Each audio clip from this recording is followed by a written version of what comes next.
Well, hello, friends. Hello, and welcome to Southeast Iowa Union Prep Sports Plus, powered by all of the ads you see scrolling across your screen right now. I'm Andy.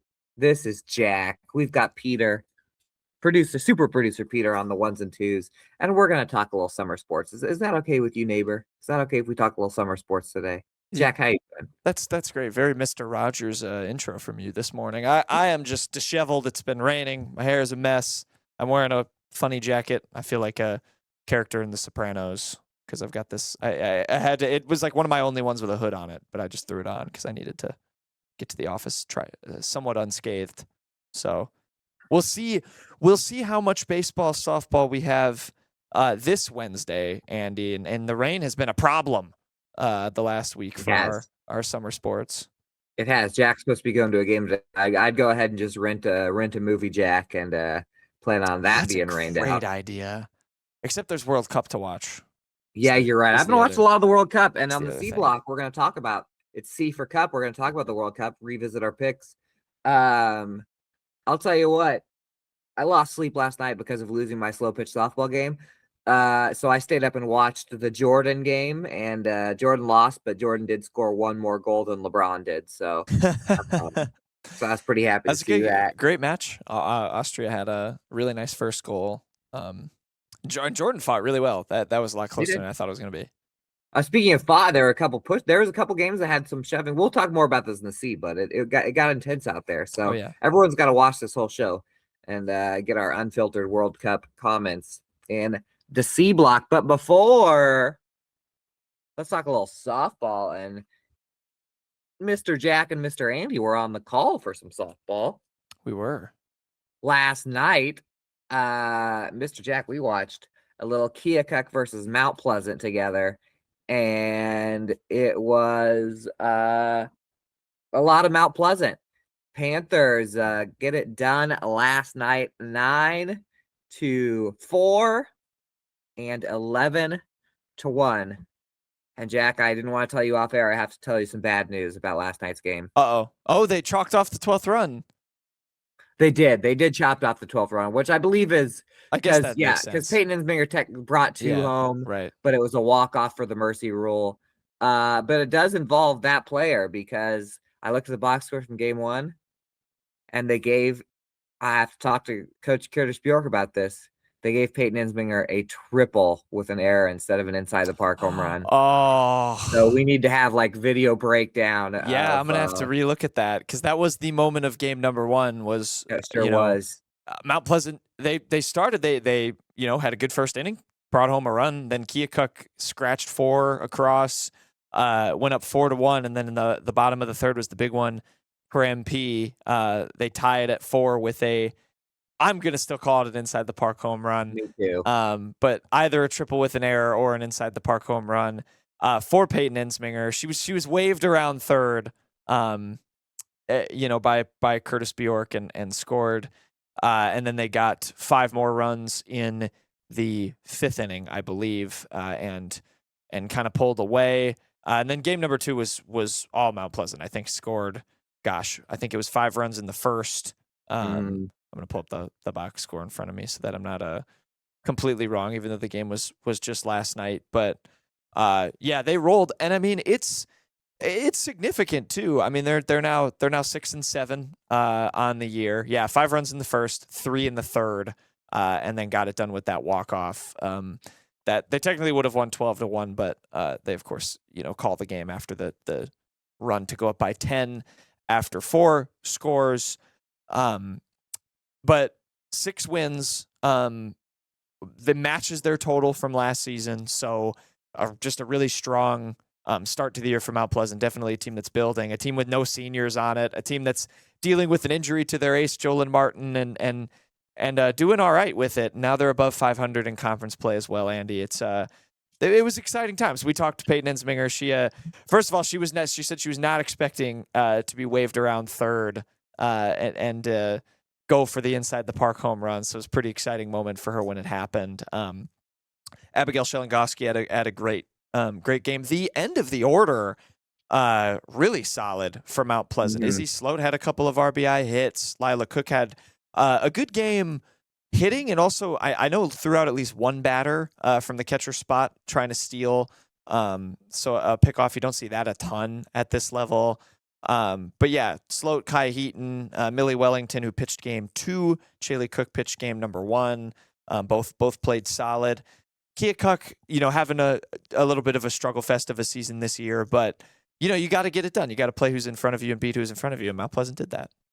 They sure did. And then the night before, a split against Fort Madison, they actually came back from 3-0 down to force extras in the first game before losing 5-3. And the second game, they came back from 5 down to win via the 8-run mercy rule. Chaley Cook had a grand slam into the trees, was the highlight of that night.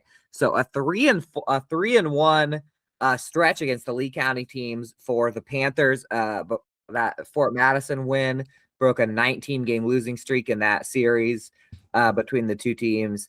And they're right there. I mean, they're only 2 games back of the leaders of Burlington and Fairfield. By the way, I wanted to read off Shalongoski still hanging out at 558 average. Wow. Right now. We did this. Leighton Salazar was last year and the year before. We just always would revisit her average on the show to see if she could keep it above, a certain level. And Shalongoski's got 58 points to spare on keeping it above 500. So she's been awesome. And Mount Pleasant's been super fun to watch. Now, speaking of the teams that they're chasing, Jack, you got to see an epic doubleheader one night prior when Fairfield hosted Burlington, a battle of the undefeateds in the SEC. How'd it go down? Yeah, they had the same record coming in, and they now have the same record heading into the latter part of the week as they split. Burlington won the first game 4-0. That was the Kylie Hill show. Talented two-way player, but especially as pitcher for Burlington. I do not have the stats in front of me. Burlington hasn't posted theirs yet, but from what I was told, she was a pitch away from a perfect game. She walked one batter in a 4-0 win for the Greyhounds. So just Fairfield couldn't hit her, and I am looking. Fairfield had 0 hits, so it makes 0 hits and 1 walk, so it makes sense. Struck out 11 times to Hill. So maybe, probably, most likely, more than likely, it seems like she did come very close to a perfect game, but not to be deterred. Fairfield won the second game 8-3 to re-tie up the series. Fairfield's now 9-7. The highlight of that one was, and actually she had 2 in this game, 2 home runs in the game, and including a 3-run shot in the end. Toward the end, Leah Helmick drove in 5 runs and is now up to 7 home runs on the year, which, also talking to some Fairfield people, believe she is now chasing the school record for the season. So that's very exciting. She's got 7. Ireland Cranston has 2. I know you saw a couple of hers over the weekend. Good win for Fairfield. They're 9-7 on the year now. Snapped a 3-game losing streak too. Had lost to Cardinal and Van Buren, and of course game 1 to Burlington. They'll be at Pekin on Wednesday. Probably not if it gets rained out, but they've got Pekin, and then the big one between the two teams we just discussed on Thursday, Mount Pleasant hosting Fairfield. I know you'll be at the field for that one. That will be a very intriguing matchup to see how Mount Pleasant can push them, or Fairfield can kind of keep this rolling and maybe threaten for a conference title. It starts to feel a little more real here. They've got, let's see, Mount Pleasant. They play Fort Madison in a doubleheader still, and Keokuk 3 times. And, of course, that one last game against Burlington. They will also play Washington. So, you talk about the teams at the top of the conference. They only have to play, once. They only play Mount Pleasant once, Washington once, and Burlington once more. And then it's 3 games against Keokuk, 2 against Fort Madison. So that has to feel pretty winnable. So, and so I will say some really good teams in between that non-con. They've got to play Cardinal again. They're going to play Van Meter, who I believe are ranked, Regina Catholic, who I believe are ranked, Clear Creek Amana, which I think is ranked really high. They're in the CCA softball tournament, Andy, which includes Carlisle, who I know is number 1 in Class 3, Clear Creek Amana ranked in Class 4, Fairfield and Keokuk, and then it's Cedar Rapids Prairie, Regina, and Solon. So that'll be a test. That'll be a test for Fairfield. They got to play Albia again too, and Atumwa. So, my goodness, strength of schedule will not be a problem for Fairfield, but a really strong season, especially in conference play. Got some breaking news. Oh, breaking news on Saturday Union Press Sports Plus. Those Fairfield Pekin games are already canceled. All right, there you go. So no Pekin. So their next one is that MP game on Thursday. Yeah, and Helmick had 5 home runs in 5 games. Also, at the and funny enough, one of the people keeping her from breaking that record is record holder Hannah Simpson, who coaches for the Cardinal and intentionally walked her. Said and she said after the game, she's like, with how many times I've been walked, it's her turn now to get walked. So walked Leah with the runner on first even. So by the way, Cardinal went and got second to Albia, undefeated Albia that has given up like 6 runs all year, and I think their number 1 pitcher's given up like 2 runs in like 12 games. But Van Buren County second in that, and Fairfield third. You mentioned Ireland Cranston. She I've seen 100% of her home runs in her life because she's never hit a home run before the game against Sheraton. She hit 2. So bomb city for Fairfield. Now Washington, which had been struggling in the SEC play, got to let out a little frustration on Keokuk on Monday.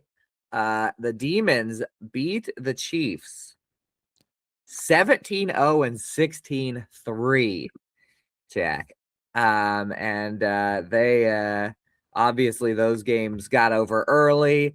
4 RBI night for Natalie Hartman in the first game. There were 2 RBIs each from Colby Griner, Keegan Coleman, and Lillian Magdafrau. And then in the second game, speaking of home runs, Jack, Colby Griner went deep, which tied her for the overall home run record for Washington. Yep. I think 17 is what they said. She's only a junior, so pretty good shot. What did you say, Jack? Career, yeah. Her career. Yep, career, 17 career. She had a homer and 3 RBIs, 3 RBIs each for Leighton Salazar and Reagan Miller, 2 each for Coleman. Coleman's racking up the RBIs, and Hartman too. So Hartman had 6 RBIs in 2 games, which I believe was Peyton Insminger's number against Keokuk last night too. I think she ended up with 6 RBIs in those 2 games. So statistically, stuff taken off in the SEC right now. Washington is now 2-5. So in the conference, so 4 games out. They do have a couple games against the top teams, but they'll need teams, if they want to get back into the fight, they'll need teams like Mount Pleasant and Fort Madison to be knocking off Fairfield and Burlington. Yep.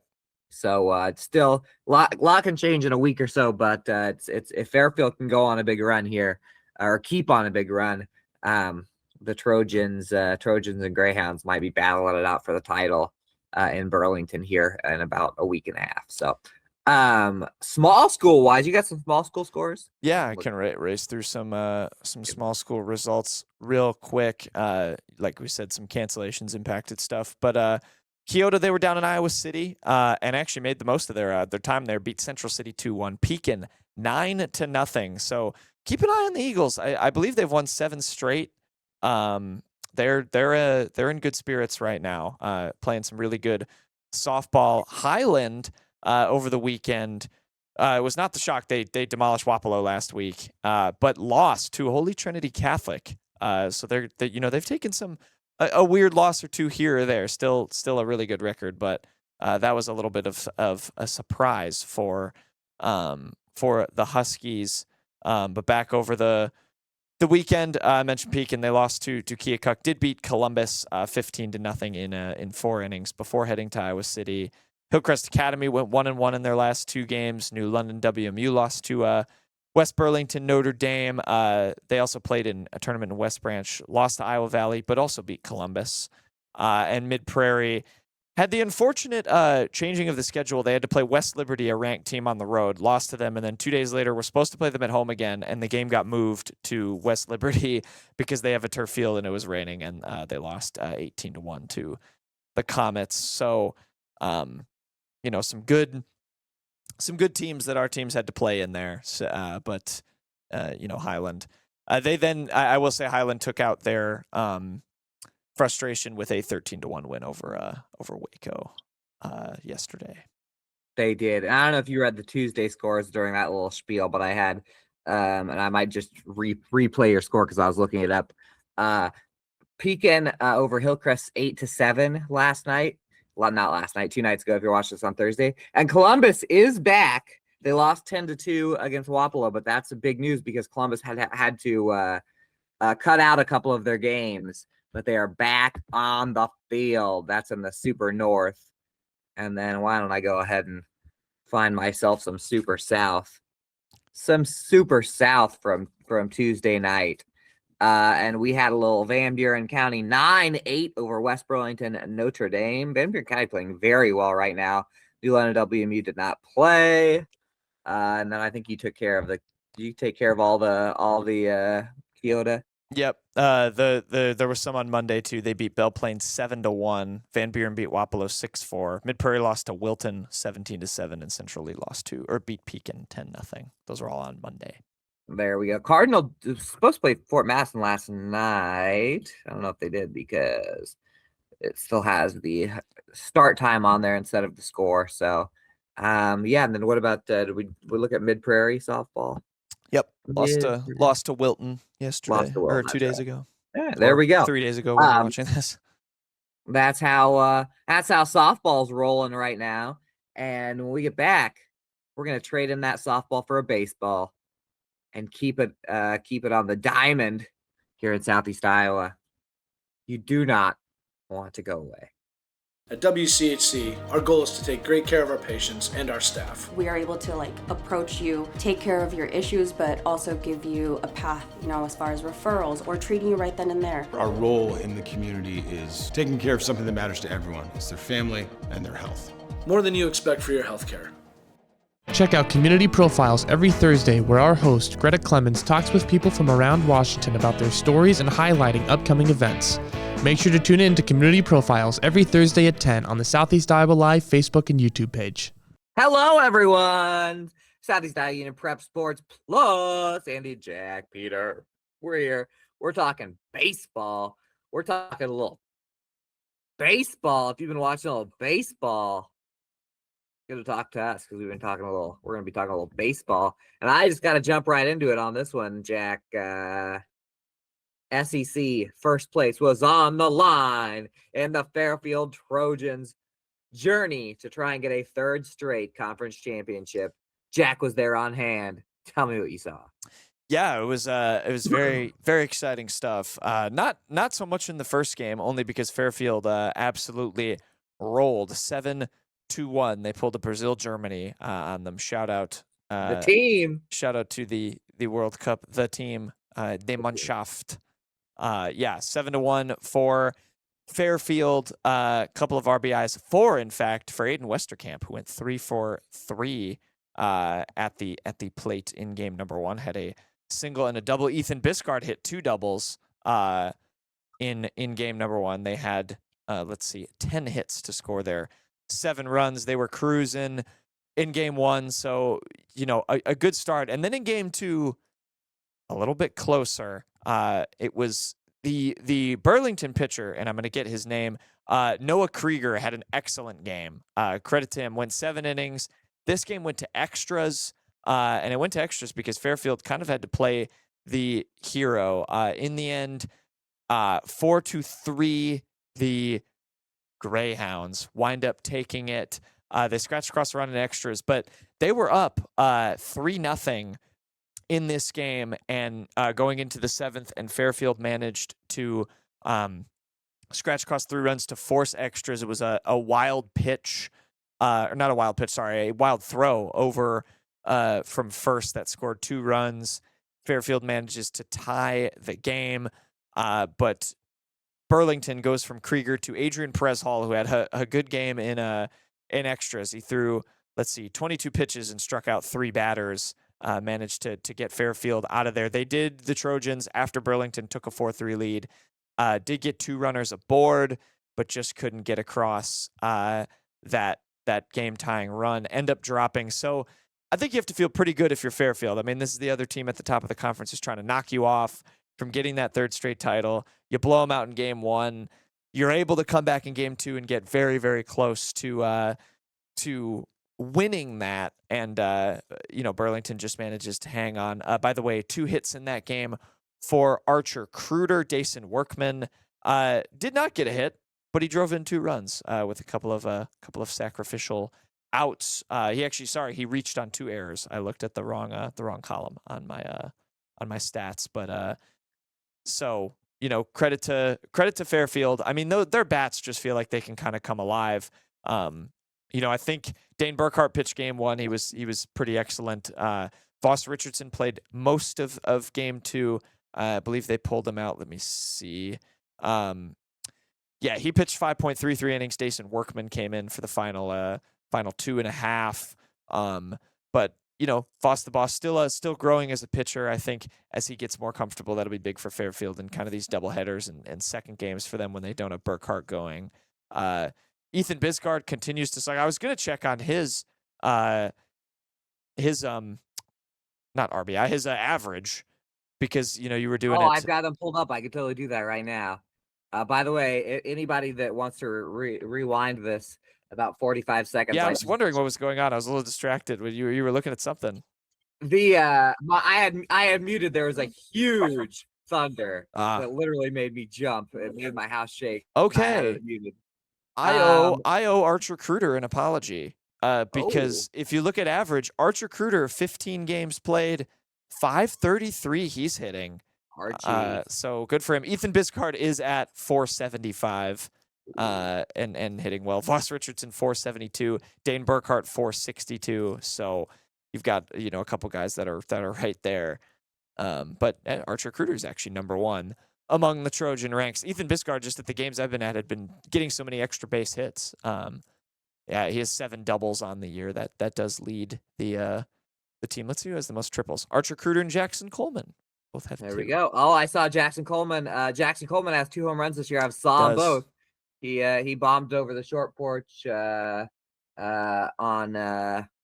they beat Keokuk 15-0 in a total blowout on Friday in a makeup game. By the way, first off, the rain should be stopping soon, but that was a huge thunder. I really wish that my audio was on, dog. So you guys could have heard that. So the of course now highly anticipated rematch is the second to last game of the season for Keokuk. They will be at Burlington July 2nd. You do not want to miss that. You mean Fairfield, I'm sure, not Keokuk. Sorry, Fairfield. I had Keokuk. You know what? You had said Keokuk, and also they play Keokuk like 2 games before, so I was totally looking at their name too. So yeah, don't want to miss that. I will be back in Fairfield on Friday. They have a doubleheader against Central DeWitt. They play them, FM, and Pella in 3 straight doubleheaders. Then Washington on June the 25th and July the 1st. They play Keokuk in a doubleheader, Clear Creek a man alone game. And then it's that Burlington. They finish up with Mount Vernon at Fairfield Middle School, and they chase another really strong season. Yeah, you know what? You said, speaking of the Washington Demons, Jack. Yeah. Had not won a game. What were they? They were 0-8, I believe. 7. Oh, they were 0-7. They lost one last night, but they were 0-7 going into a doubleheader against Keokuk and decided to win the aggregate 25-1 over the Chiefs in Keokuk on Monday night. 8-1 in the first and a 17-0 victory for the Demons. First game, they got 3 RBIs out of Easton Rugg. They got 2 out of Isaac Madrano and 1 each out of Blaze Richardson and Kyler Williams. And the winning pitcher was Blaze Richardson. So big one there. I mean, just to get a win, get started, and then Jack 17-0. Absolutely. Let's see when they scored all these runs, because I'm sure this is like a 3-inning game here. But as I pull it up here, huge for the Demons to, well, I'll tell you when those happen in a second. Right now, it's going to just give me the stats. But Tyrese Wright, 4 for 4 with an RBI. We got 3 more RBIs out of Richardson and 3 out of Bowden Brown. A couple out of Ethan Peebler, who won the game on the mound. Mitchell Zaglowski gets a couple. And 17 runs. Whew. After all that, you know what? They played decently against Mount Pleasant. They kind of saw it fall away from them. MP was able to pull away at the end. And then they played Oskaloosa just Tuesday night. Yep. Lost 3-1. I mean, that's not bad. Oskaloosa's a pretty strong opponent. So I don't see who they had pitching, but I assume that Peebler wasn't pitching. And so FedEx guys here, we're gonna get some barking. And so big time for the Demons. Yeah, big time stuff for the Demons. Like you said, just nice to get your first win across. They're now 2-3 in conference play, so steal one from Mount Pleasant maybe, and you do have a tough one against Fairfield, but see what you can do. Well, they're only 2 games back in the loss column. Same situation with Mount Pleasant and girls. And then speaking of Mount Pleasant is 3-2. They're only 1 game back in the loss column now. They dropped those 2 against Fairfield, and they've put together a nice little streak conference wise after beating Washington on last week. They had this doubleheader against Fort Madison, almost a perfect doubleheader, Jack. They won the first one 9-0, cruised, no problems at all. Clayton Lowry pitched. He pitched great. Grayson Lowry. I call him his brother's name all the time. Only gave up 1 hit in his almost complete game. 3 RBIs from Grayson Walker, 2 from Caden Schott in that game. Next game, they start to cruise. It's looking good. I believe they're up 9-3. Looks like it's going to be a fun little, early night, maybe a dominant doubleheader. And all of a sudden, Fort Madison came scrapping back with the help of a little rough defense, which I believe also reared its ugly head last night in an 8-1 loss to Davis County. But Mount Pleasant had to hold on 12-10 against Fort Madison in game 2 to keep that streak going. And in that one, Ethan Peck with a triple and 4 RBIs. Adam Denning, 2 RBIs. So Panther offense is coming alive. And they're 3-2. I mean, especially with Fairfield and Burlington splitting, Mount Pleasant and Washington are both mathematically right there. They're not too many games off. They just have to kick it in right now, and they could get into this race as well. Yeah, it's good vibes, I think, from the beginning of the week overall for the most part. And we'll see, how that keeps going, and if it keeps going with the rain, if the rain interrupts the vibes, Andy. Would you like some small school scores? I would. For you. We'll start on Tuesday, the most recent ones, mostly because we had some wildness in a doubleheader between Pekin and Hillcrest Academy, Andy. The Panthers rolled 11-1 in game number 1, which is a bit of a statement. Of course, Hillcrest Academy with what they did last year. Pekin seeming like the team to beat in the Super Duper North. But Hillcrest Academy in game 2 wins it 18-16. Oh, wild amount of offense. So they split. So if we look and give me a second, let me pull up the Super Duper North standings here. But Pekin has been there or thereabouts with pretty much everyone they played. It's been close. Why is it it's not letting me click on that? There we go. Highland Mid-Prairie. Will that game happen on Wednesday? Unlikely. So Pekin now 5-1. Highland actually is 4-1.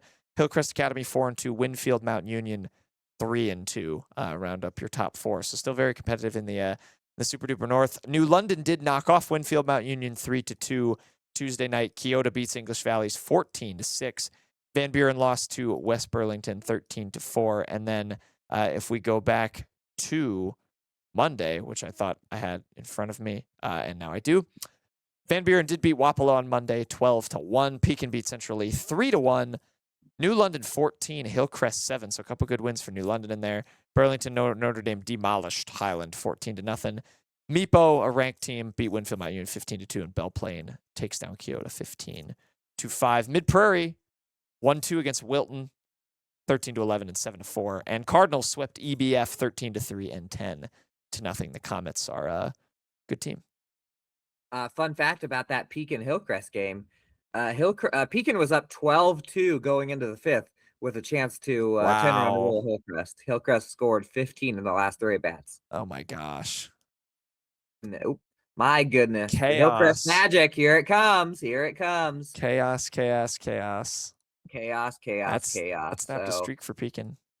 I mean, it's going to be a chaotic few weeks, especially because I know that a few games have gotten canceled by weather or postponed. And then we're going to have a little bit of postponements this week, probably. And so starting next week, it's going to go hard. It's going to be a lot of games all in a short amount of time with some conference championship races heating up on the line. And speaking of heating up, it's heating up in America. When we come back, we're going to give you the World Cup reactions for like not even the first round, because first round takes like a week and a half. So stick with us. Don't miss a thing.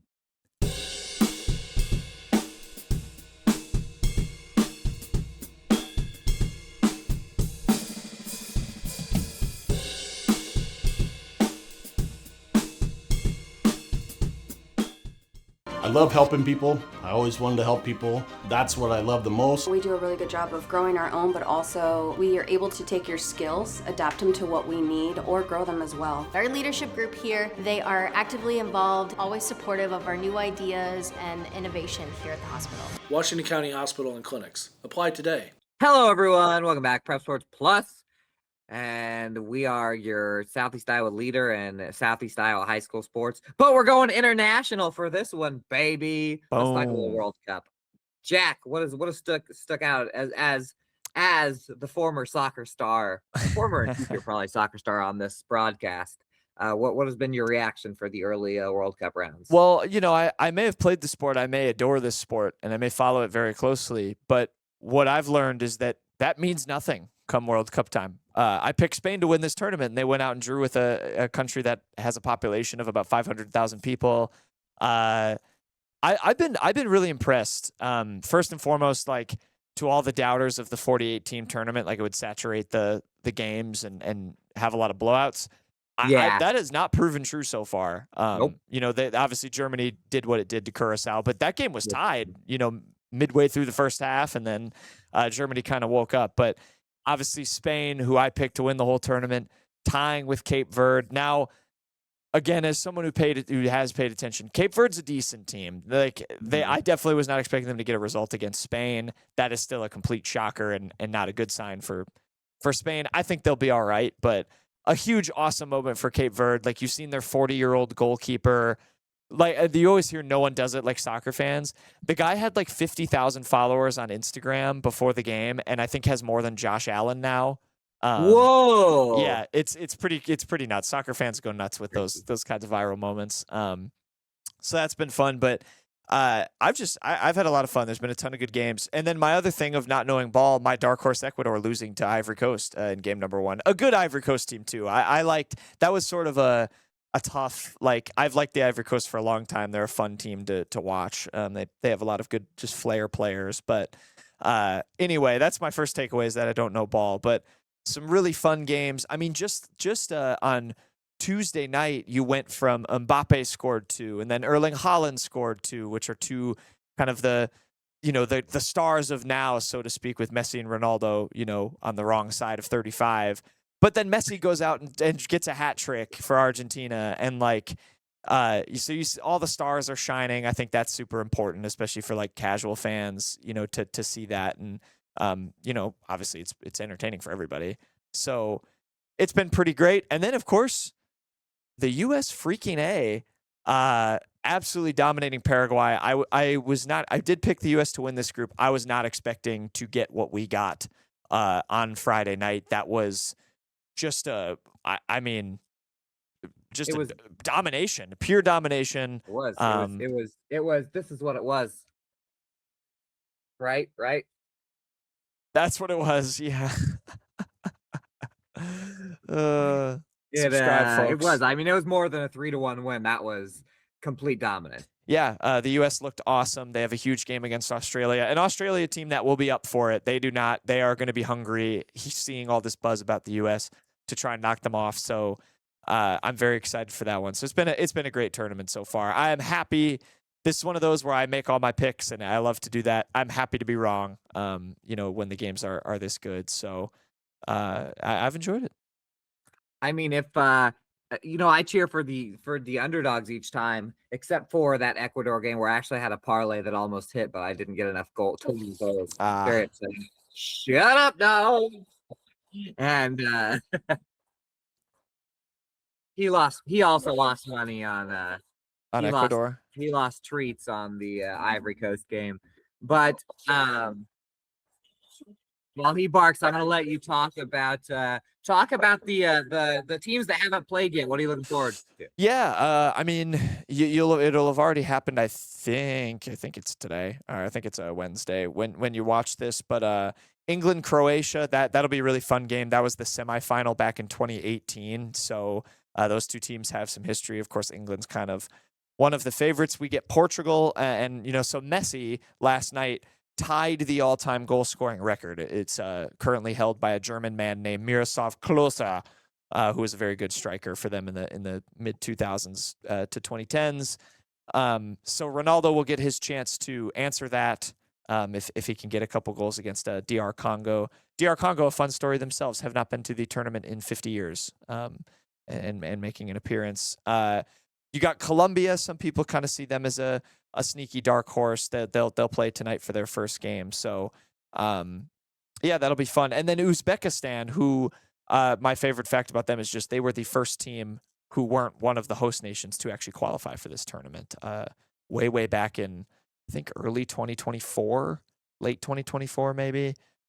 So it's kind of all I can really say about them. But yeah, that's the last round, and then we'll go on to the second round of group stage games. So it'll be fun. A little biased. My dog didn't bark at FedEx. UPS just stopped by and he went crazy. Oh wow! What does that mean? Maybe it's I don't know. Maybe it's like because dogs are colorblind and FedEx is FedEx got the purple and the orange kind of pops. UPS is just the plain. Yeah, maybe brown and yellow. Maybe you can see it better. Maybe his eyes say that it's like a shadowy figure. Yeah, maybe they react different. I was gonna say I always cheer for the underdogs, but if the United States wins again and gets locked into that tournament, then I'll really be going hard for the underdogs, try and get some upsets in this, so the bracket's a little easier for our boys. I will say I don't want to overreact to the game, just one win for America.